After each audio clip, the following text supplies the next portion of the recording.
আমার বন্ধু বান্ধব যারা আছিস তোদেরকে ফ্রিতে একটা বুদ্ধি দিই, শোন। স্বর্ণের দাম যে হারে বাড়ছে, বড়িতে 2.5 লাখ সুই সুই, তা আমার মনে হয় না যে তোরা তাড়াতাড়ি বিয়ে শাদী করতে পারবি। তো মনে কর যে টাকা পয়সা ইনকাম করতে করতে তোরা বুড়ো হয়ে যাবে, কিন্তু বিয়ে শাদী হবে না।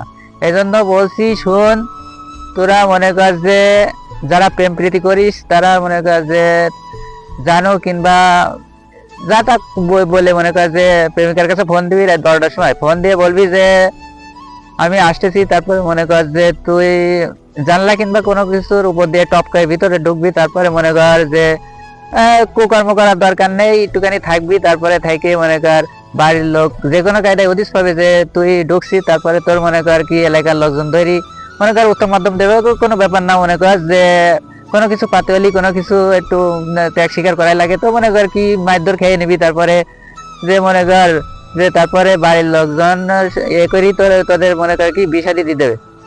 মনে কর কি তোর খরচ বেশি গেল, মনে কর খরচ বেশি গেল। তারপরে এক ঢিলে 2 পাখি মারতে পারলি, বিয়েটা হয়ে গেল। তো মনে কর আমার এই যে বুদ্ধিটা তোরা অ্যাপ্লাই করতে পারিস। তো ভালো থাক।